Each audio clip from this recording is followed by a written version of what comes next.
Arun, the Congress party is going to try and walk away with the credit. The Congress party is going to try and walk away with the credit that, look, our LOP was not allowed to speak. So he's going to be painted as a martyr. But the bigger question is that even the Prime Minister was not allowed to speak. How is the BJP's political strategy going to be by the end of the budget session?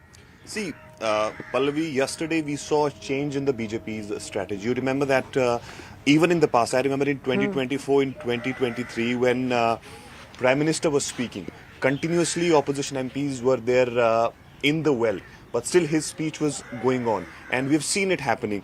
But yesterday did not happen. Look, how the strategy of the opposition has changed. I was actually looking into the details of it. You just start the initial phase of Prime Minister Modi from 2014 to 2019. There was a different way of opposition to tackle things inside the parliament. They would shout and sloganeering for 10-15 minutes, and they would stage a walkout. That happened in the first part.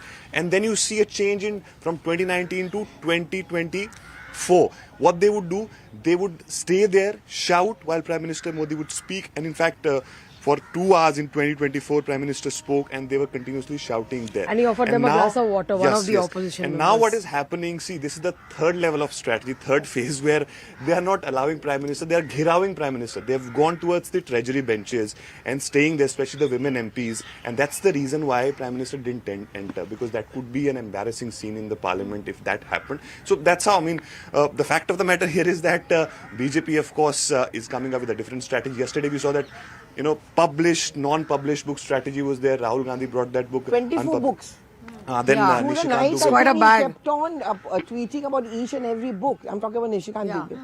But Payal, were you surprised? Because Nishikant has his own mercurial spirit as well. He's not the kind who'll back off if there are women MPs gherawing him. No. So was it also because they wanted to avoid an ugly scene on the floor of Lok Sabha? Yeah, Nishikant Dubey is very aggressive, and the Prime Minister, in fact, mentioned about him day before yesterday in the parliamentary party meeting that he is somebody that you should take a lesson from, how well researched they come in.